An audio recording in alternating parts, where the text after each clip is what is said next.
peacemakers for a lack of patriotism and for exposing the country to danger. Herman Goring. Good evening, everyone. I'm Erin Burnett. Out front tonight, attack of the drones. The American government is launching a new war. Some of this country's 7,500 drones may be about to take off with new targets in their sights.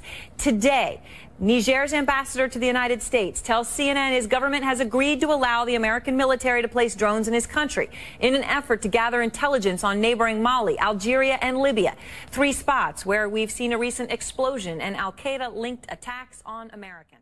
If you tell a lie big enough and keep repeating it, people will eventually come to believe it. The lie can be maintained only for such time as the state can shield the people from the political, economic, or military consequences of the lie. It is thus vitally important for the state to use all of its powers to repress dissent, for the truth is the mortal enemy of the lie, and thus, by the extension, the state is the greatest enemy of the truth. Joseph Goebbels. Lieutenant General Deptula, some people might say, you know, who cares about drones? A lot of people in this country say, look, we don't want to risk American lives. If we're going to have to fly over and kill quote-unquote bad guys with drones, so be it. Let's do it. And there's people on the left and there's people on the right who agree about that. You know, they say, what are the Pakistanis, or in this case, the Africans? What are they going to do about it? But you know what? Someone might one day, right? It could cause someone to launch another terrorist attack. Or some of the other 70 countries that have drones right now, but most of them cannot arm the drones, might be able to arm drones. Say Iran. Listen, do I like torture? No, I think torture is probably bad. I think I'd also, though, I don't like drones per se, but they make America safer. At the end of the day, this is a movie. It's drama. I think all this hullabaloo by these 3 senators, 2 of which are Democrats, that are very good Democrats, John McCain, an American hero, who was tortured, I think it's all a bunch of ado about nothing at the end of the day. It's a movie. It's a drama. It was not at all meant to be a documentary. I mean, you're right that it's a movie, but it's supposed to be a record of what happened. But the drone program is not making us safer. We're killing lots and lots of people who had nothing to do with our... We're not actually enemy combatants. I appreciate that. And what happened in the torture program did not make us safer. It gives al-Qaeda fodder. It gives them a way to recruit. It confirms that our people, when they are captured, they will be treated horribly. It wrecks the soul of America. It taints our image around the world. It doesn't get us actionable intelligence, just pragmatically. Jimmy, I watched the torture scene in this movie, and as Jane Mayer points out in The New Yorker, at no point in the film do we see any of the debate or argument about torture that happened within the American intelligence community? That's right. So how is that not just simply a whitewash of the issue? Well, because it's a movie. Sorry, you keep saying that, Jimmy, but at the beginning of the movie it says this. This movie is based upon first-hand accounts of actual events. If it's only a movie, then don't put that up as a rider.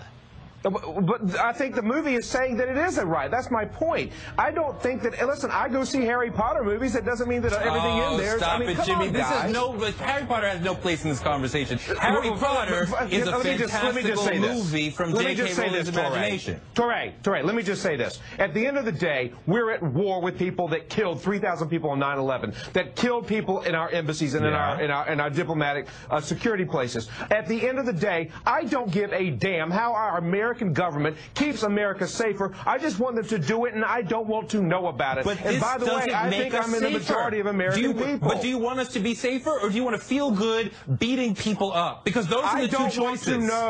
I don't want to know what the American CIA is doing. I don't want to know. I just want to be safer. And I think a majority of Americans would say that. That doesn't make me a bad American. No.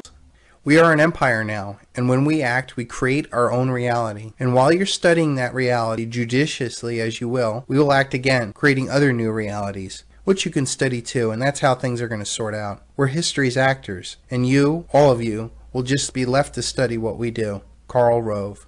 The Nazi theory specifically denies that there is such a thing as the truth. The implied objective of this line of thought is a nightmare world in which the leader, or some ruling clique, controls not only the future but the past. If the leader says of such and such an event, it never happened, well, it never happened. If he says 2 and 2 are 5, well, 2 and 2 are 5. This prospect frightens me more than bombs.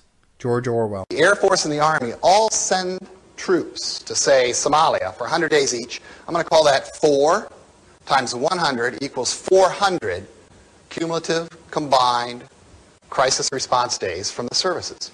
Billable hours. which I think is the best measurement. This is your expeditionary theater for the 21st century. It's not going away. You can vote Bush Cheney out of office. It'll still be there. So president after president, administration after administration, Republican and Democrat, are going to have to deal with this. And one of the first things we discover in this global war on terrorism, we got a lot of different cooks working this broth. Southern Command, European Command, Central Command, Pacific Command. Basically precinct captains. And what is logically described as largely an undercover war. And we're seeing a redefinition of strategic command as a global strike force. The beginnings of a matrixed organization. Warfighting is going to migrate in the direction of these two commands, previously considered just supporting. Now leads in their own right. A premium on forward deterrence and strike. We've got to stay out there. We have to avoid what we've been doing for the last 15 years, which is sucking the troops back home. So are the boys coming home? No, they're never coming home.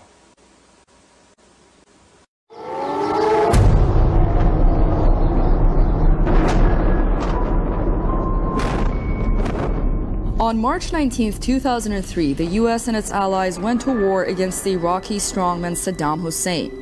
A few months of media campaign was enough to make Iraq an imminent threat to peace and security. Now the war was inevitable, and saving the world from Iraq's weapons of mass destruction was a burden upon the shoulders of the U.S. Army and its allies. No stone was left unturned, but no WMDs were found. The main reason for the U.S.-led invasion of Iraq turned to be just a figment of imagination. It turns out we were all wrong, probably in my judgment, and that is most disturbing. Dramatic increases in infant mortality, cancer, and leukemia in the Iraqi city of Fallujah, which was bombarded by U.S. Marines in 2004, exceed those reported by survivors of the atomic bombs that were dropped on Hiroshima and Nagasaki in 1945, according to a new study. It's been estimated that about 1.5 million Iraqis have died due to U.S. invasion since 2003. People will accept lies if their lives get better. As their lives get worse, they will inevitably ask questions. And as their lives disintegrate, they will start looking for both answers and suspects. Mike Rupert. Throughout the summer and fall of 2004, the U.S. military conducted 2 major assaults, which flattened the Iraqi city of Fallujah and displaced most of the city's 300,000 population. In the assault, U.S. commanders largely treated Fallujah as a free fire zone to try to reduce casualties among their own troops. British officers were appalled by the lack of concern for civilian casualties. The U.S. commander who ordered this devastating use of firepower did not consider it significant enough to mention it in his daily report to the U.S. general in command. Winston, you know how the party keeps power. Now tell me why. You are ruling us for our own good, because we are not fit to govern ourselves. That was stupid, Winston. I want intelligence. The party seeks power for its own sake, not as a means but an end. Power over the human mind, and power over all matter, climate, disease, the laws of gravity. Because we control the mind. Reality is inside the skull, Winston. We control the laws of nature. The stars are not light years, but a few kilometers away. If we wished, we could blot them out. Here, that is power. In our world, there will be no love but the love of Big Brother, no laughter but the laugh of triumph over a defeated enemy, no art, no science, no literature, no enjoyment, but always and only, Winston, there will be the thrill of power. If you want a picture of the future, imagine a boot stamping on a human face forever. Их военный бюджет в абсолютных величинах почти в 25 раз больше, чем у России. Вот это и называется в оборонной сфере их дом, их крепость. И молодцы, молодцы. Но это значит, что и мы с вами должны строить свой дом, свой собственный дом, крепким, надежным. Потому что мы же видим, что в мире происходит. Но мы же это видим. Как говорится, товарищ волк знает, кого кушать. Кушает и никого не слушает. И слушать, судя по всему, не собирается. When you think about the NDAA, you probably think about indefinite detention of civilians without trial in military prisons, essentially the elimination of your rights as a human being. But hey, who needs rights anyway?